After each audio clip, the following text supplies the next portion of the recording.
Hi, I'm Vanessa Bailey, the founder of Farmgirl Gives, an agricultural nonprofit in North Central Texas. And today our lesson is on pollinators, or what I like to call garden defenders. So what's a garden defender? A garden defender, or a pollinator, is an insect which assists in the life cycle of a plant species by visiting the male and female flowers within that plant to assist in the pollination of the species. Without our pollinators, we would have dramatically lower production yields. And when it comes to getting food from garden to table, we really need these pollinators to assist in that process.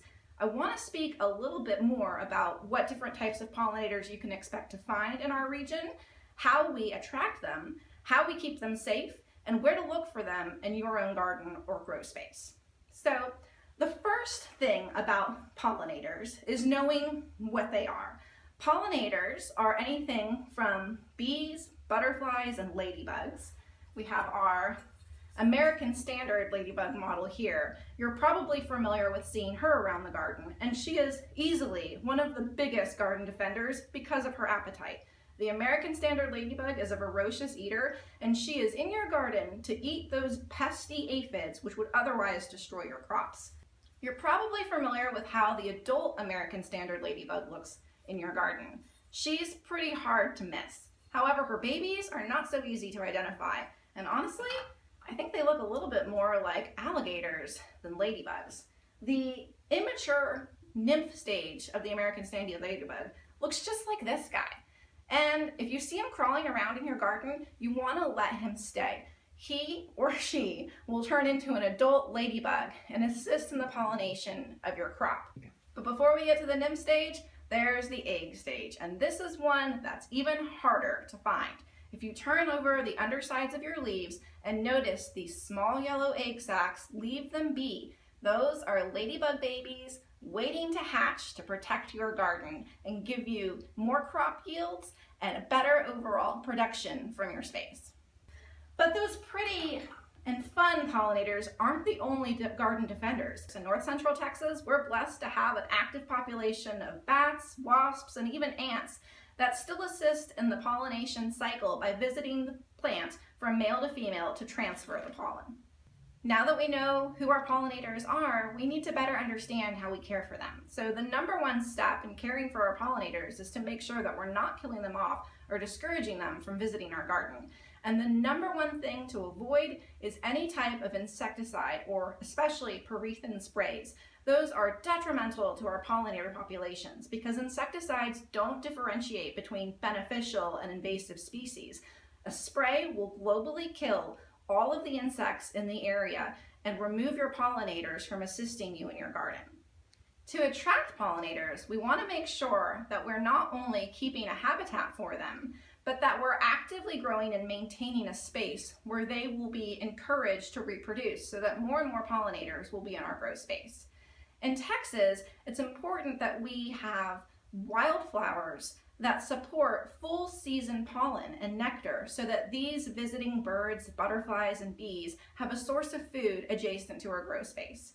Flowers that attract pollinators are things like turtscap, bee balm, lavender, snapdragons, anything that has a bright color or a strong scent throw is going to be something that your birds, bees, and insects are really going to flock to and assist in pollinating your garden and improving your overall crop yield.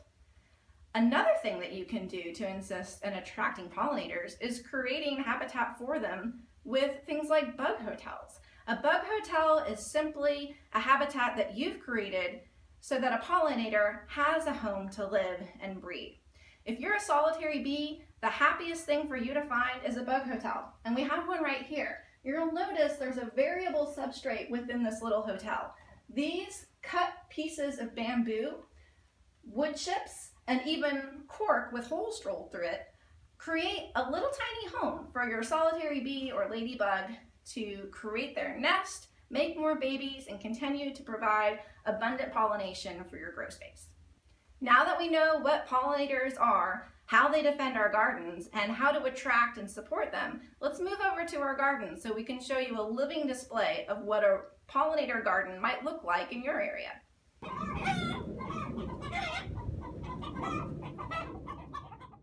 So So we're out here by the chicken coop and we're going to install a pollinator garden for our birds and bees to enjoy. When you're starting a pollinator garden, you want to create as much of a wild or whimsy appeal as you can, and the best way to do that is with established plants. So head over to your garden store and see what you can find. These are just a couple of examples. Focus on the varieties that you have access to and that will do well with the sun or shade that is in your grow space. One of the top plants that I recommend in a pollinator bed is lemongrass. Not only does lemongrass serve to create the wild habitat where bugs, birds, and bees can nestle and find a home, it's also something that's beneficial to you as you're working your garden. Just rub your hands over the lemongrass to release the aromatic compounds, rub it on your skin, and now you have a natural insect repellent so that you don't have to use the dangerous sprays that would otherwise destroy your ability to attract and maintain pollinators in your space. Another flower that is hugely important for attracting pollinators is lavender. Lavender is an evergreen in Texas and will come back year after year with beautiful purple blossoms to attract those butterflies and bees to your space. But don't worry for all of those foodies out there. We're not just planting flowers. Pollinators come to assist in the pollination of all plant species. And if you're like me or my kiddos, strawberries is probably one of the best things we can grow hiding in plain sight.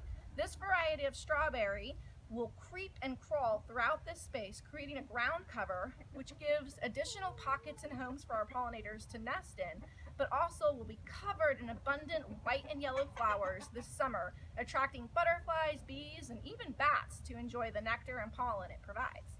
Another flower that I really love to find in the garden center is Columbine. Columbine has many different colors. This guy is a yellow, but you can find him in blue, pink, and purple. They'll grow out in a bush. If you're lucky, they will come back year after year in our zone, but if they don't, you can treat them as an annual, pick up a new one every season, and just pop them back in.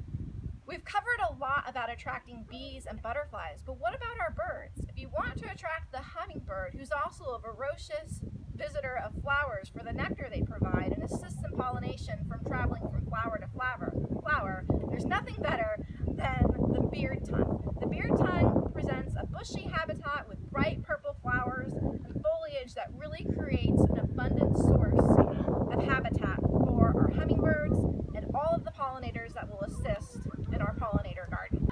So now you know all the ways to look for pollinators, to attract them to your growth space, and to encourage them to breed wherever you're growing. Thanks for joining us in this pollinator garden defender lesson, and happy growing!